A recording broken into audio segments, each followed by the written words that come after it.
का महासंग्राम और 24 का चैंपियन कौन, इसके लिए जो है काउंटिंग शुरू हो चुकी है।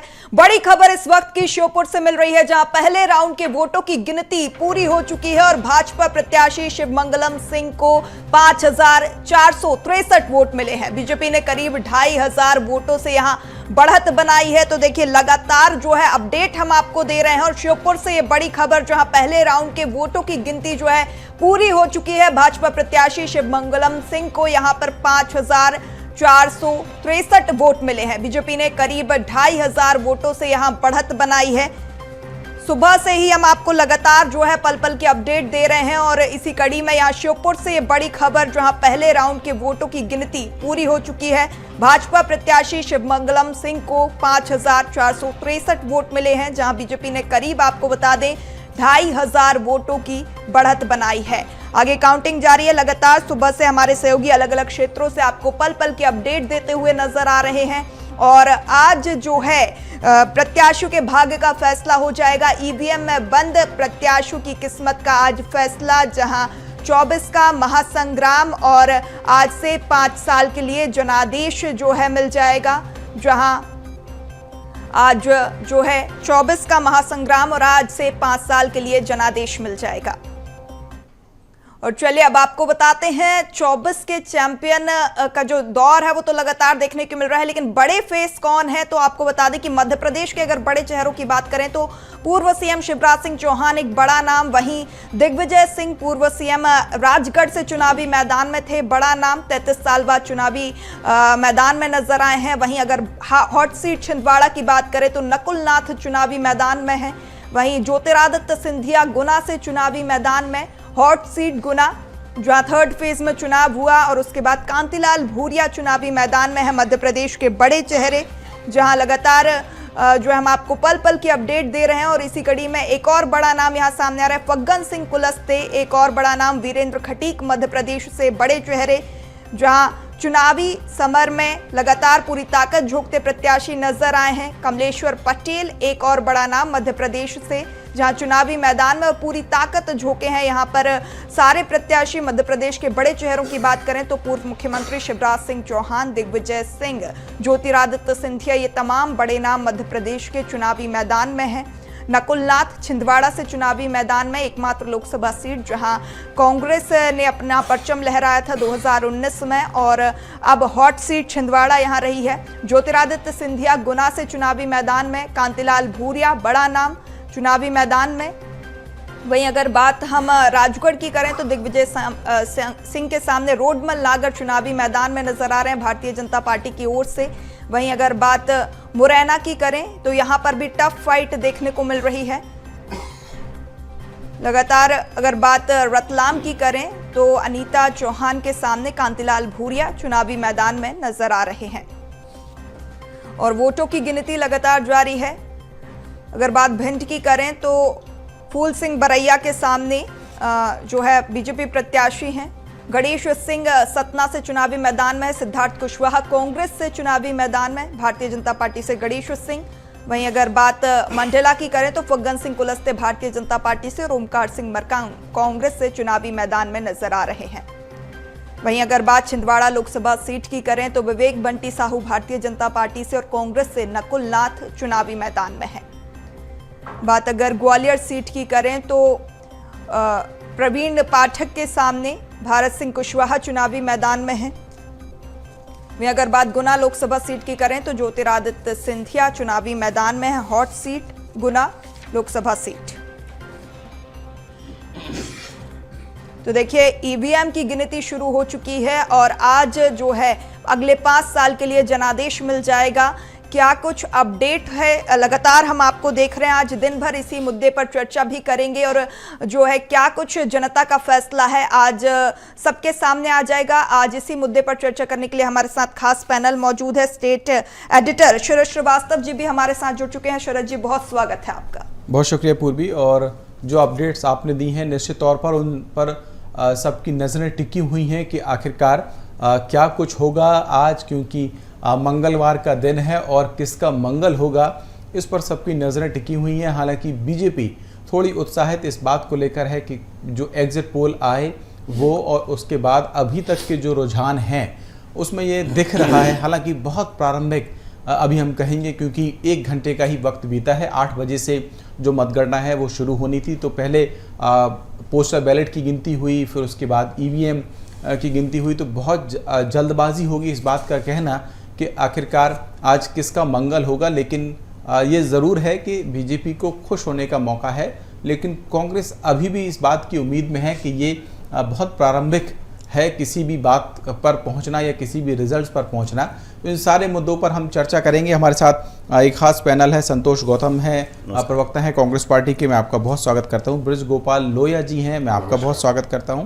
और चैतन्य भट्ट जी हैं, जो वरिष्ठ पत्रकार हैं, वो हमारे साथ स्काइप से इस डिबेट में जुड़े हुए हैं।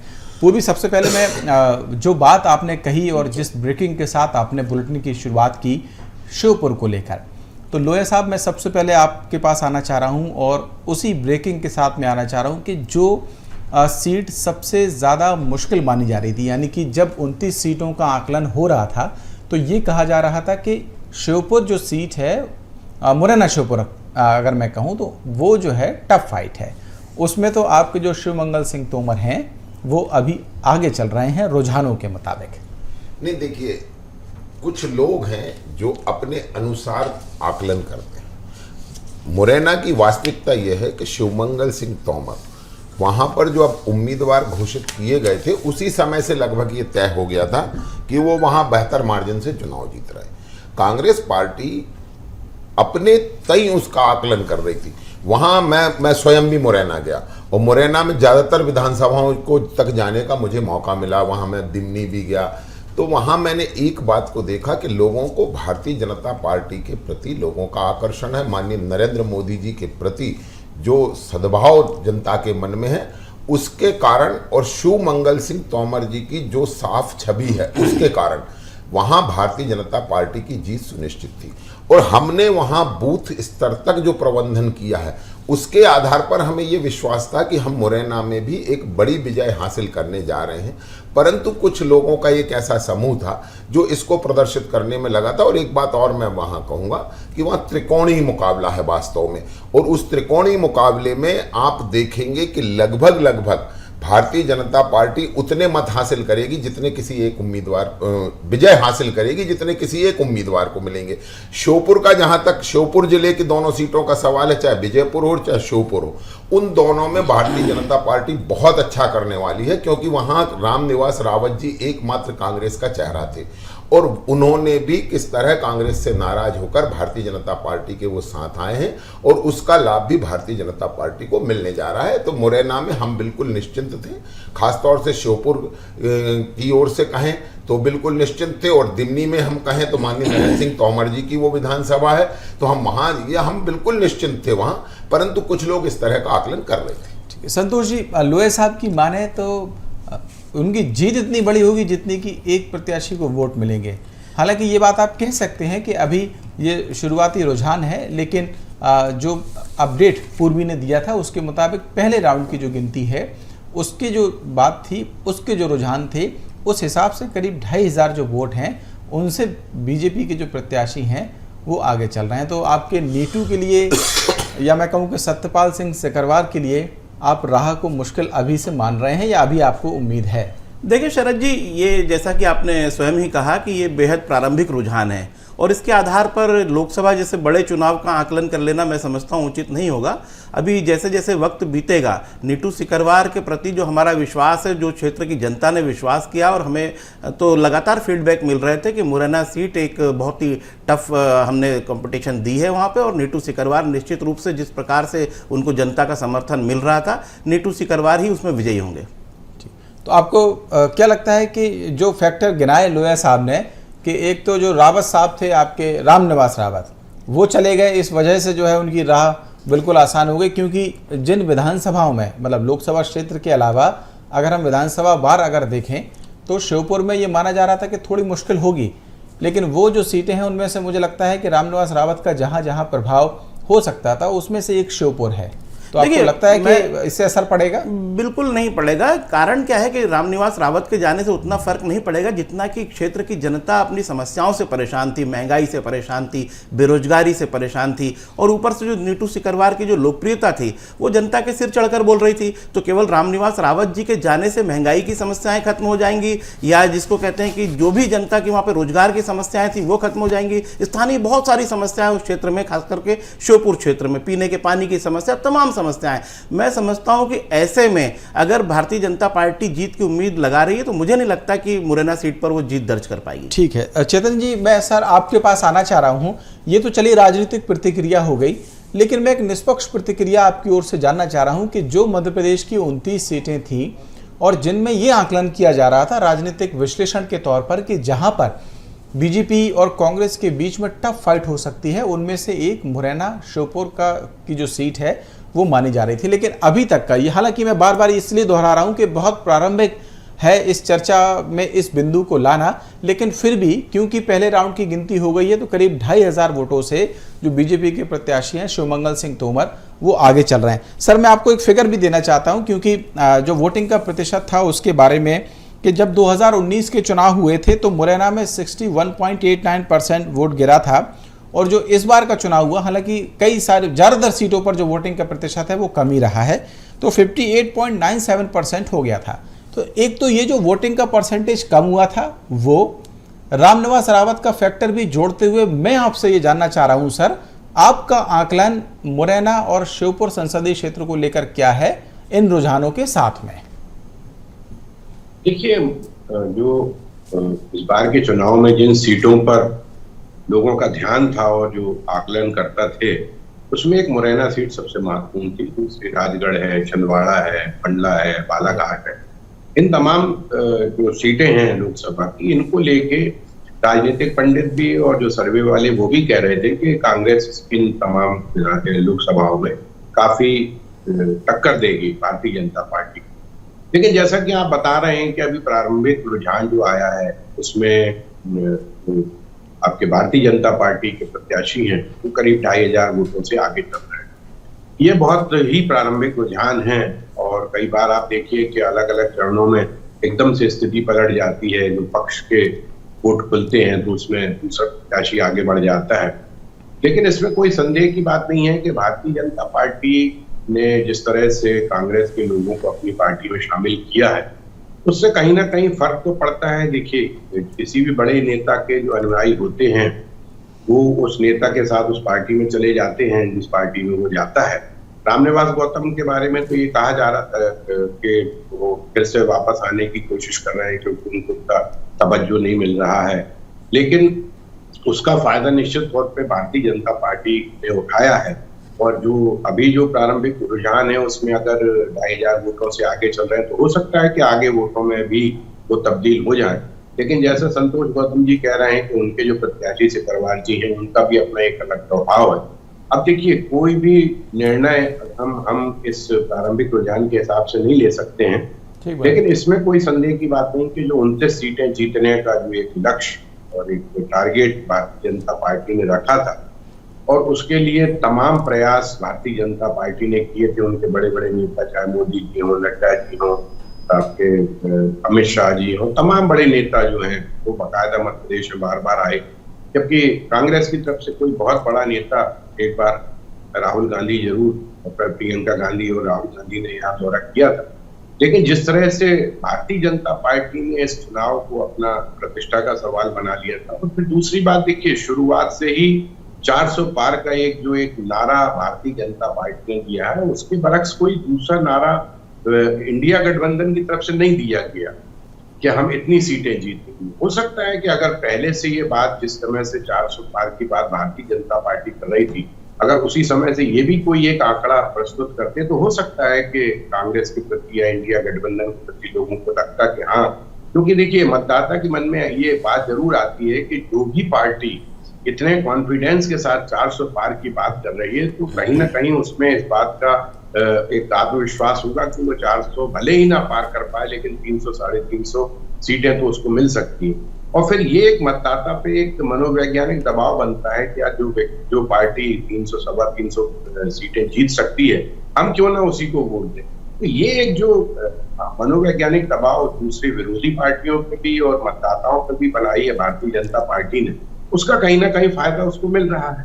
अब दूसरे चरण में क्या होता है या प्रारंभिक दूसरा गिनती होगी उसमें क्या होता है, ये अब आप आंकड़े बताएंगे तब बताया जा सकता है कि स्थिति आगे बढ़ रही है, भारतीय जनता पार्टी के पक्ष में जा रही है, या फिर उलट जो आपके नीतू से करवा रहे हैं उनकी तरफ जा रही है। ठीक बात है। और उस पर भी चेतन जी हमारी नज़र लगातार बनी हुई है, केवल से मुरैना के ही बारे में नहीं, क्योंकि इसका एक बड़ा अपडेट आया था। इस लिहाज से मैंने पहले सवाल के तौर पर तीनों मेहमानों से इस पर प्रतिक्रिया चाहिए, और इस लिहाज से भी क्योंकि ग्वालियर चंबल की जो सबसे टफेस्ट लड़ाई ये मानी जा रही थी वहाँ पर हो सकती है, तो उसको लेकर ये जो बात थी वो आई है। हालांकि ये सिर्फ एक सीट के रुझान की बात नहीं है। लोया साहब, मैं आपसे जानना चाह रहा हूँ, आप लोगों ने जो टारगेट फिक्स किया था, मध्य प्रदेश के संदर्भ में ही बात करते हैं, क्योंकि देश के संदर्भ में जाएंगे तो फिर चर्चा जो है बहुत वृहद स्तर पर चली जाएगी। तो 29 की 29 सीटों के बारे में आपने टारगेट किया था, और अभी तक के जो रुझान आ रहे हैं उनमें ये बात सामने आई है कि लगभग सभी सीटों पर आप आगे हैं। और एक और जो बड़ी जानकारी है जो मैं अभी ले पा रहा हूँ, उसमें छिंदवाड़ा में भी जो नकुल नाथ हैं वो भी बीजेपी के प्रत्याशी जो हैं बंटी साहू, उनसे 300 वोटों से पीछे चल रहे हैं। ठीक, मैं रोकूंगा लोया साहब आपको। एक बड़ी ब्रेकिंग है, मैं पूर्वी के पास जाना चाह रहा हूँ। पूर्वी, क्या ब्रेकिंग है, आप दर्शकों तक पहुंचाइए। बिल्कुल शरद जी, तो ये बड़ी खबर मिल रही है जहां छिंदवाड़ा से, जहां पहले राउंड में नकुल नाथ पीछे हैं, ये बड़ी अपडेट आपको दे रहे हैं, जहां भाजपा के प्रत्याशी विवेक बंटी साहू 311 वोटों से आगे चल रहे हैं। देखिए, शुरुआती रुझान आना शुरू हो गए हैं। जो रुझान सामने आए हैं जो भारतीय जनता पार्टी के पक्ष में है, छिंदवाड़ा से ये बड़ा अपडेट, जहां पहले राउंड में नकुल नाथ कांग्रेस प्रत्याशी पीछे चल रहे हैं, भाजपा के प्रत्याशी विवेक बंटी साहू 311 वोटों से आगे हैं। छिंदवाड़ा हॉट सीट, और कहीं ना कहीं पूरे प्रदेश ही नहीं पूरे देश में छिंदवाड़ा सीट पर नजर है, जहां 29 की 29 सीटों पर कमल खिलाने के लिए छिंदवाड़ा सीट पर सबकी नजर। कांग्रेस लगातार जो है मंथन कर रही थी, प्रयास कर रही थी अपनी सीट बचाने के लिए, वहीं भारतीय जनता पार्टी प्रयासरत थी जो है 29 की 29 सीटों को जीतने के लिए, जिसमें से जो छिंदवाड़ा जो एक बड़ा नाम था छिंदवाड़ा सीट, और इसमें अब नकुल नाथ पीछे हैं, विवेक बंटी साहू 311 वोटों से आगे चल रहे हैं। बिल्कुल पूर्वी, यही इसी अपडेट के बारे में जो सवाल मेरा था लोया साहब से, मैं सीधे उन्हीं के पास जाऊंगा। लोया साहब, ये तो एक और आपके लिए खुश कर देने वाला रुझान है। नहीं, देखिए, खुश कर देने वाला रुझान तो है, परंतु वास्तविकता ये है कि इस प्रदेश की जनता इस बात से उकता चुकी है, ऊब चुकी है कि कब तक लोग पीढ़ियों तक एक ही परिवार को ढोने का काम करेंगे। इस राजनीति में जो आदमी आता है वो इस नाते आता है, इस निमित्त आता है कि हम भी कुछ करना चाहते हैं और हमें भी अवसर मिलना चाहिए। परंतु जब आप अवसरों के द्वार अपने कार्यकर्ताओं के लिए बंद कर देंगे, जब पेट से पैदा हुआ व्यक्ति पेटी से पैदा हुए व्यक्तियों पर हावी हो जाएगा, तो निश्चित इस तरह के परिणाम आएंगे। दूसरी बात, भारतीय जनता पार्टी ने कोई काल्पनिक रूप से लक्ष्य तय नहीं किया था। 2014 के चुनाव में हम 27 सीटों पर जीते थे, 2019 में हम 28 सीटों पर जीते थे, और एक सीट छिंदवाड़ा की हम बहुत कम मार्जिन से 37,000 मतों से हार गए थे। तो इस बार हमने ये लक्ष्य तय किया था कि हम 29 की 29 जीतेंगे और छिंदवाड़ा में मेहनत करेंगे, और केवल मेहनत नहीं करेंगे, छिंदवाड़ा में वो विकास के काम करने की कोशिश करेंगे जो वहां छूट गए थे। सबसे पहला काम नया एक जिला बनाने का भारतीय जनता पार्टी की सरकार ने किया। उसके बाद वहां महाराज शंकर शाह के नाम पर हमने मेडिकल कॉलेज का नामकरण किया। वहां के विकास के लिए हमारी जो प्रतिबद्धता थी, हमने उसमें कभी इस नजरिए से काम नहीं किया कि ये कमलनाथ जी की सीट है, कांग्रेस के वो नेता हैं, तो हमें छिंदवाड़ा का विकास अवरुद्ध करना है। और उसका जो सापेक्ष राजनीति भारतीय जनता पार्टी ने की है, उसका परिणाम है कि आज भारतीय जनता पार्टी छिंदवाड़ा में भी बहुत अच्छी स्थिति है। क्या आपको लगता है कि कौन कौन से ऐसे फैक्टर और रहे होंगे, क्योंकि मैंने देखा कि लगातार जो बड़े नेता थे आपके, अमित शाह से लेकर मुख्यमंत्री डॉक्टर मोहन यादव, तो लगातार वहाँ पर प्रचार के लिए जाते रहे, तो इन सारी बातों का क्या असर पड़ा है इस बार? नहीं, निश्चित देखिए, भारतीय जनता पार्टी मध्य प्रदेश में और पूरे देश में अगर आप देखेंगे तो एक सामूहिकता के साथ चुनाव लड़ रही थी। हम एक राजनीतिक दल के नाते चुनाव लड़ रहे थे, जबकि आप इसके विपरीत कांग्रेस पार्टी में देखेंगे तो छिंदवाड़ा में अकेले कमलनाथ और नकुलनाथ चुनाव लड़ रहे थे। प्रियानाथ और अलकानाथ उनका प्रचार कर रही थी, परंतु कांग्रेस की कोई सहभागिता वहां नहीं थी। और मध्य प्रदेश में तो कम से कम मैं दावे के साथ कह सकता हूं कि कांग्रेस एकजुट होकर कहीं लड़ती नजर नहीं आई। दिग्विजय सिंह जी राजगढ़ में चुनाव लड़ रहे थे और कमलनाथ जी छिंदवाड़ा में चुनाव लड़ रहे थे। मध्य प्रदेश में उनकी कोई भूमिका नहीं। ठीक है संतोष जी, ये तो चलिए ठीक है, मैं ये मान लेता हूं कि ये रुझान है, मुरैना में भी ये मान लेता हूं कि रुझान है, लेकिन ये रुझान भी तो आपके माथे पर बल लाने के लिए काफ़ी हैं। देखिए, मैं तो कह रहा हूं कि अभी ये बेहद प्रारंभिक रुझान है और इनके आधार पर अगर 300 वोटों की अगर लीड लोकसभा जैसे चुनाव में अगर मिलती है तो मैं समझता हूं कि ये कोई बहुत बड़ा मायने नहीं रखती है, क्योंकि पार्षद के चुनाव में यदि ये लीड होती तो ये मायने रखती थी। लेकिन लोकसभा चूंकि एक बहुत बड़ा क्षेत्र होता है तो मैं समझता हूँ कि बेहद प्रारंभिक रुझान है, हमें नतीजों का इंतजार करना चाहिए। और मैं समझता हूँ कि जैसा लोया जी ने भी इंगित किया कि वंशवाद की ओर उन्होंने इंगित किया कि वहाँ पीढ़ियों से क्यों ढोएगी, वहाँ कमलनाथ जी का इतना लंबा काम है, वहाँ नीट का चाहे सेंटर हो, चाहे तमाम औद्योगिक जितने भी वहाँ पर इंडस्ट्रीज आई हैं उसके द्वारा रोजगार का सृजन करना हो। छिंदवाड़ा को एक देश में आदर्श मॉडल के रूप में देखा जाता है, छिंदवाड़ा मॉडल के नाम से विख्यात है वो। उसके विपरीत आप देखिए कि यहाँ 20 साल के मुख्यमंत्री रहे, लगभग 20 वर्षों तक मुख्यमंत्री रहे शिवराज सिंह चौहान के, बुधनी की हालत देख लीजिए आप। बुधनी में सड़कें जर्जर हैं, उद्योग धंधे नहीं है। मैं स्वयं पिछले चुनाव में वहाँ गया था, वहाँ मैंने देखा कि बुधनी जैसे इलाके में जहाँ ग्रामीण इलाकों में सड़कें बन जानी चाहिए थी वहाँ सड़कें नहीं बनी थी। तो ये एक नीति और नीयत को दर्शाता है, अपने क्षेत्र के प्रति, अपने मतदाताओं के प्रति सम्मान को दर्शाता है। कमलनाथ जी ने अपने मतदाताओं को सम्मान दिया है, अपने क्षेत्र के नागरिकों को सम्मान दिया है, और इसीलिए छिंदवाड़ा की जो चर्चा है वो केवल भारत में नहीं दुनिया में है कि किस प्रकार से एक आदर्श बनाया जाता है किसी लोकसभा क्षेत्र को। तो मैं समझता हूं कि इतना आसान नहीं कि वहां नकुलनाथ जी चुनाव हार जाएं। और पीढ़ीगत यदि बात की जाए तो मैं भारतीय जनता पार्टी जब एक उंगली कांग्रेस की ओर उठाती तो 4 उंगलियां उसकी तरफ उठती हैं। आप देखिए, जब राजमाता सिंधिया थी उसके बाद वसुंधरा राजे जी हो, यशोधरा राजे जी हो, अब तो ज्योतिरादित्य सिंधिया जी को भी ले लिया है उन्होंने। बिना कोई क्रिकेट मैच खेले जो है जय शाह बीसीसीआई चला रहे हैं, अनुराग ठाकुर जो है वो धूमल जी का प्रतिनिधित्व कर रहे हैं, पंकज सिंह राजनाथ सिंह का प्रतिनिधित्व कर रहे हैं। मैं समझता हूं कि इस प्रकार की बातें उनको शोभा नहीं देती हैं, क्योंकि वंशवाद भारतीय जनता पार्टी की रगों में गहरा समा गया है। पार्टी विद अ डिफरेंस की बातें करने से नहीं होता है, पार्टी विद अ डिफरेंस दिखना चाहिए। मैं समझता हूं कि कांग्रेस के लिए कोई निराशा की बात नहीं है, कांग्रेस बहुत अच्छा प्रदर्शन करेगी पूरी 29 सीटों पर, आप देखिएगा। ठीक, लोहे साहब मैं आऊँगा आपके पास, आप जवाब देना चाह रहे हैं, लेकिन संतोष जी मैं आपसे एक बात और इसी जो रुझान है उस पर ये जानना चाह रहा हूँ।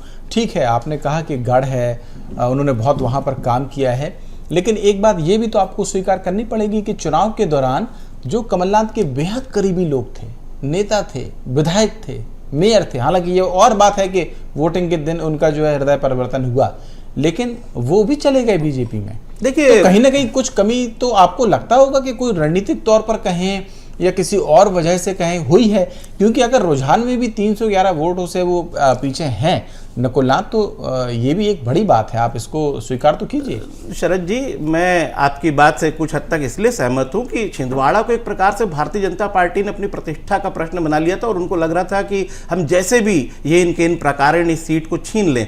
तो जो डर्टी पॉलिटिक्स डिपार्टमेंट है भारतीय जनता पार्टी का, वो पूरे देश में सक्रिय है। केवल यही क्यों, सूरत की बात कीजिए आप इंदौर की बात कीजिए, आप खजुराहो की बात कीजिए, पूरे देश में आप देखिए कि इनके पास जब कोई व्यक्ति नहीं रहता है तो वो जो है बहुत बड़ा बेईमान होता है। हमारी पार्टी को तो नहीं केजरीवाल जी, लेकिन उनको जेल में डाल दिया, हेमंत सोरेन को जेल में डाल दिया। तो मैं कहता हूं कि चलिए मान लीजिए एक बारगी को कि वो भ्रष्टाचारी रहे भी होंगे या भविष्य में भ्रष्टाचारी सिद्ध हो जाए, मैं उनको डिफेंड नहीं कर रहा हूं, लेकिन जिस पर भारतीय जनता पार्टी के नेता खुद आरोप लगाते थे हेमंता बिस्वा शर्मा पर कि वो सबसे बड़ा भ्रष्टाचारी है, और अजीत पवार पर लगाते थे, येदियुरप्पा को लोग कहते हैं कि इतने बड़े भ्रष्ट हैं, 70,000 करोड़ के घोटाले का आरोप हमने नहीं लगाया था अजीत पवार पर, भारतीय जनता पार्टी ने लगाया था। लेकिन जब वो भारतीय जनता पार्टी में शामिल हो गए, अब वो सारे ऋणों से मुक्त हो गए, हर कोई उन पर अपराध है नहीं, कोई उन पर केस नहीं चल रहा, कुछ नहीं चल रहा। तो भारतीय जनता पार्टी का डर्टी ट्रिक्स डिपार्टमेंट, आप मानो या ना मानो, ये तो देश की जनता देख रही है कि भारतीय जनता पार्टी किस प्रकार से ईडी का प्रयोग कर रही है, सीबीआई का प्रयोग कर रही है। वो अक्षय बम हमारा जो इंदौर का उम्मीदवार था उसको इसलिए वापस कराया कि 307 की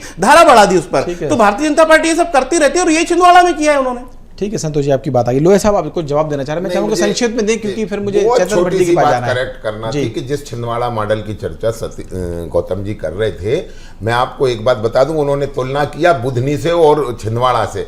बड़ा दुर्भाग्य है कि मध्य प्रदेश में यदि किसी जिले से सर्वाधिक लेबर का पलायन होता है तो वो छिंदवाड़ा से होता है, और जबकि बुधनी एक ऐसा विधानसभा है जहां से कोई पलायन नहीं होता। आप सोचिए कि जिस मॉडल की आप चर्चा कर रहे हैं, वहां के लोग रोजगार की तलाश में पूरे मध्य प्रदेश के अन्य जिलों में जाकर भटक रहे हैं। क्या इसे आप मॉडल कहेंगे? 1980 से लेकर 2024 तक लगातार आप वहां से सांसद हैं, विधायक हैं, वहां से मुख्यमंत्री चुने बने, इसके बावजूद आज भी आप लोगों को यह कहने जाना पड़ रहा है 44 साल बाद कि हम आपका विकास करेंगे, आपकी आर्थिक स्थिति में बदलाव करेंगे। तो दुर्भाग्यपूर्ण यह है कि आप कमलनाथ जी कब करेंगे? 44 साल हो चुके हैं। कब तक वही वादे जो 1980 में किए थे वही वादे 2024 में किए जा रहे हैं? और दम्भ इसका है कि हमने बहुत विकास किया है। तो मैं ये जानना चाहता हूं कि क्यों मॉडल नहीं बन पाया 44 वर्षों में? एक व्यक्ति, एक साम्राज्य, सरकार केंद्र में और राज्य में। आगे मैं चेतन जी के पास जाना चाह रहा हूं। सर, पहला जो रुझान था वो मुरैना से था, जिसके बारे में मैंने चर्चा की। वो भी एक हॉट सीट है मध्य प्रदेश की, और छिंदवाड़ा उससे ज़्यादा बड़ी हॉट सीट है। तो यहाँ के भी अभी मैं बार बार इसलिए भी रुझान जोड़ दे रहा हूँ क्योंकि पहला राउंड भी एक तरीके से उसके जो ऑथेंटिक फिगर हैं, या कहें कि काउंटिंग के बाद के जो चुनाव आयोग की ओर से फिगर आते हैं, वो आना बाकी है। लेकिन जो रुझान आ रहे हैं वो कहीं ना कहीं कांग्रेस के माथे पर चिंता की लकीरें खींचते हुए दिखाई दे रहे हैं। क्या आपको लगता है कि छिंदवाड़ा जैसी सीट, जिसे गढ़ माना जाता था, कि कमलनाथ का गढ़ मान लें, कांग्रेस का गढ़ मान लें, जिस भाषा में परिभाषित कर लें, लेकिन वहां से भी अगर नकुलनाथ पीछे हैं रुझानों में भी, तो इसे आप कैसे देखते हैं? और क्या आपको लगता है कि क्या बीजेपी की स्ट्रेटजी इस बार छिंदवाड़ा में काम कर गई है कि कमलनाथ को छिंदवाड़ा में ही घेर दिया जाए? देखिए, छिंदवाड़ा आप ये मान के चलिए कि पूरे देश की हॉटेस्ट सीट मानी जा रही, क्योंकि पिछले 40-42 सालों से भारतीय जनता पार्टी इस बात के लिए लगातार प्रयासरत थी कि छिंदवाड़ा की जो सीट है, जो कमलनाथ का गढ़ मानी जाती है, उसको किसी न किसी तरह से वापस अपने झोली में डाल लिया जाए। और यही कारण था कि तमाम वरिष्ठ नेता जो थे भारतीय जनता पार्टी के, वो लगातार छिंदवाड़ा में जाके सभाएं कर रहे थे या रोड शो कर रहे थे। और उसके पीछे सबसे बड़ा कारण ये था कि वो एक ऐसा चक्रव्यूह बनाना चाहते थे ताकि कमलनाथ उस इलाके से बाहर न जा सके। वैसे भी आप देखिए, मान के चलिए कि जिन बड़े नेताओं की बात हो रही कि वो दूसरे लोकसभा क्षेत्रों में नहीं गए, तो यहाँ कांग्रेस को अपने अपने लोकसभा क्षेत्र को बचाने की जद्दोजहद।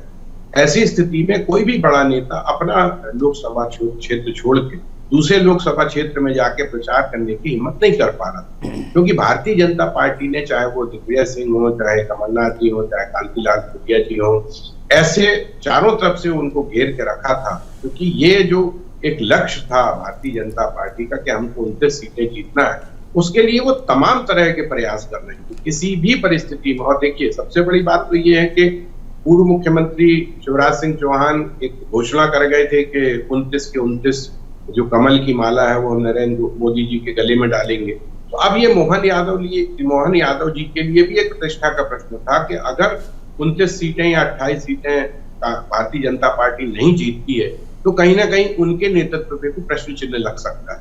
इसलिए उन्होंने भी तमाम तरह की जो प्रचार तंत्र को अपने आप में उसको झोंका है, तो उसका फायदा कहीं ना कहीं मिलेगा। लेकिन ये बात भी सही है कि जैसा कि लोहिया जी कह रहे हैं कि वहां से पलायन हो रहा है छिंदवाड़ा से, मैं समझता हूं कि पूरे मध्य प्रदेश से पलायन हो रहा है।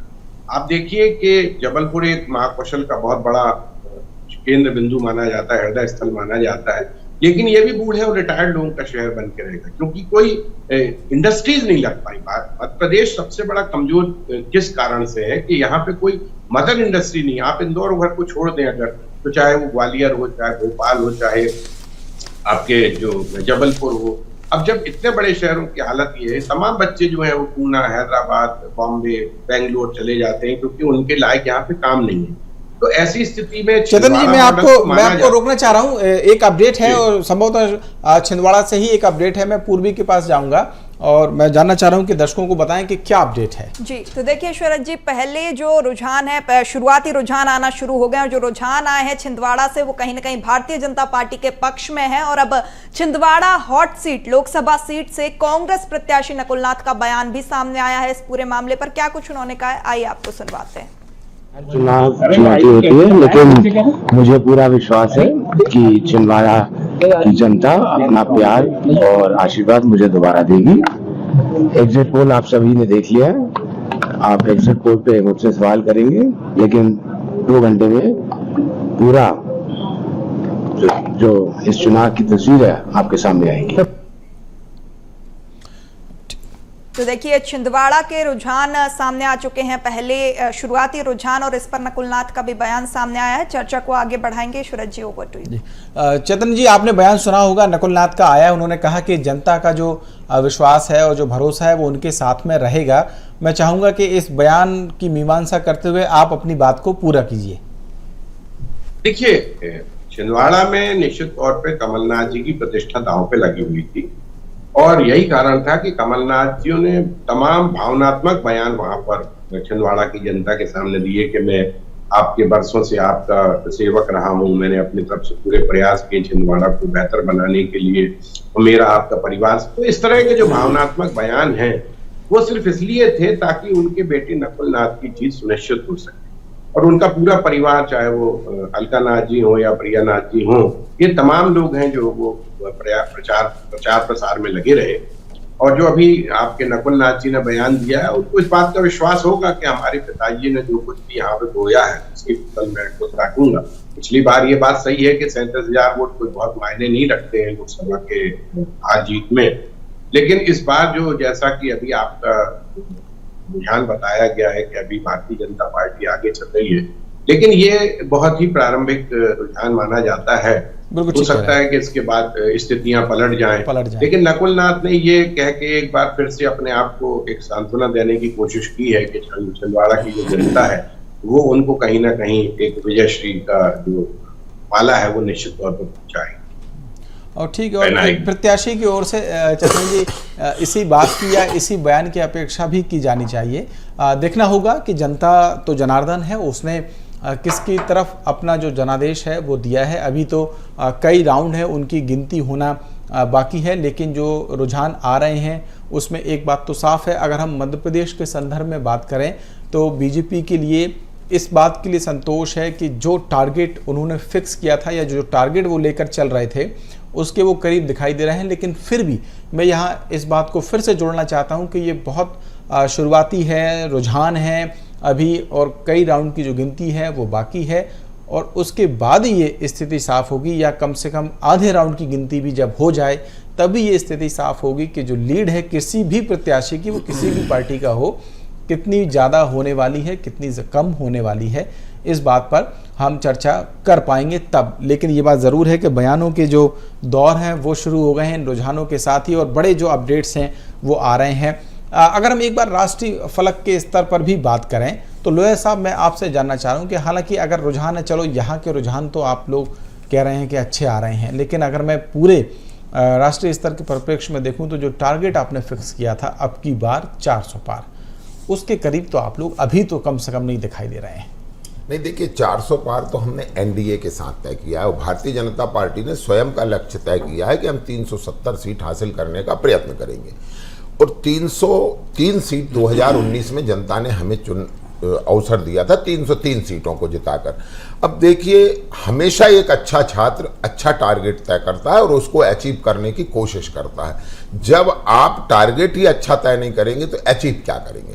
और दो तरह की राजनीति इस समय इस देश में हो रही है। मैं समझता हूं, जहां तक 1977 से मैं निरंतर राजनीति में सक्रिय रूप से उसको निगरानी कर रहा हूं, उसको देख रहा हूं, कभी ऐसा नहीं देखा गया कि जो आपस में एक अलायंस है वो ही आमने सामने चुनाव लड़ रहे हैं। कश्मीर से लगाकर केरल तक आप चले जाइए, इंडिया अलायंस के लोग जो अलायंस के पार्टनर हैं परंतु आमने सामने चुनाव लड़ रहे हैं। तो ये जो स्थितियां हैं ये देश ने कभी नहीं देखी हैं।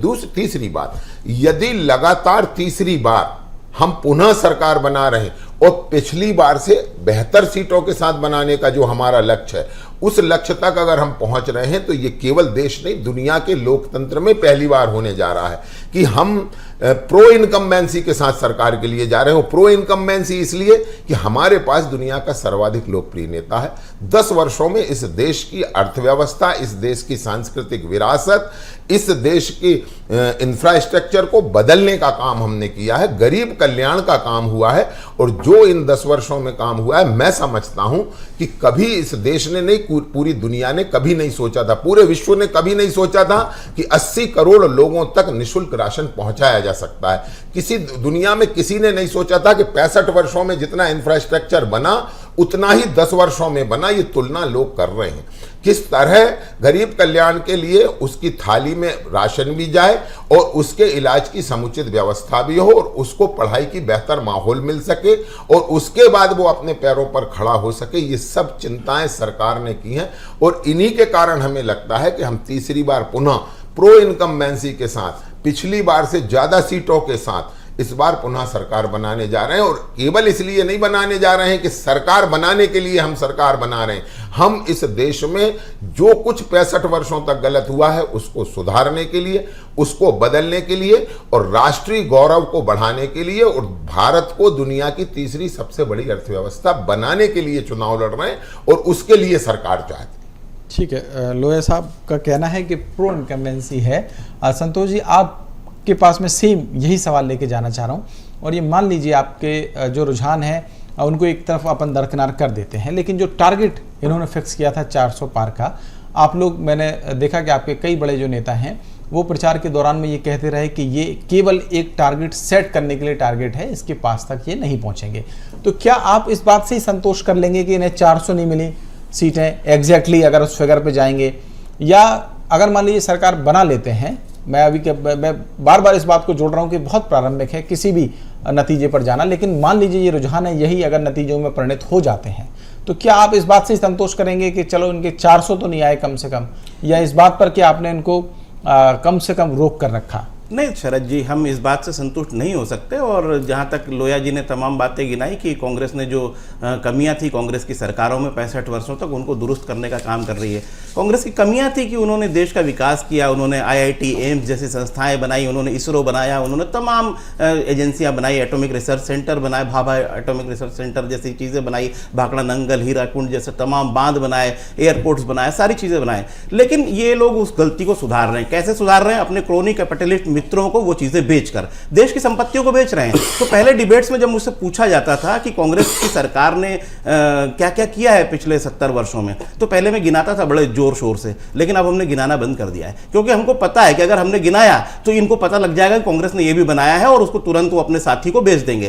तो देश के सामने स्थितियां क्या है, कैसे कांग्रेस की गलतियां सुधार रहे हैं, देश देख रहा है। तो हम कोई टारगेट इसलिए नहीं सेट करना चाहते थे कि देश फैसला करेगा कि 2 करोड़ रोजगार का जो वादा था उसका क्या हुआ। उन्होंने कहा था कि 2022 तक किसानों की आय दोगुनी होगी। शरद जी, आपको पता होगा मोदी जी ने कहा था कि 2022 तक किसानों की आय दोगुनी कर दी जाएगी। आज किसान आत्महत्याएं करने पर मजबूर है। इसके विरुद्ध 3 काले कानून भारतीय जनता पार्टी की केंद्र सरकार ले आई थी, जिसको मजबूरन वापस लेना पड़ा 700 किसानों की मृत्यु के बाद में। तो मैं ये कहना चाहता हूं कि जिस प्रकार से 3 काले कानून आने के पहले ही अडानी जी ने अपने साइलो बना लिए थे हरियाणा के किसानों की जमीनों में और तमाम, तो ये कैसे होता है कि उनको पहले ही पता हो कि देश की सरकार क्या कानून लेने जा रही है। तो देश की जनता सब देख रही है। वो किसान मूर्ख नहीं थे जो वहां दिल्ली की सड़कों पर साल भर तक जमे रहे और उनकी मृत्यु हुई वहां पर। उसके बाद दबाव में जब इनको वापस लेना पड़ा, बेरोजगारी के 2 करोड़ के रोजगार के पर कोई बात नहीं होती, नाले से गैस बनाने की बातें की जाती है। मैं समझता हूं जिस प्रकार से निराशाजनक प्रदर्शन, और भारतीय जनता पार्टी की सरकार में आप देखिए वर्ल्ड का कोई सा भी इंडेक्स उठाकर देख लीजिए, दुनिया भर के सारे इंडेक्सेस में जो पीछे रहा है भारत, तो मैं समझ नहीं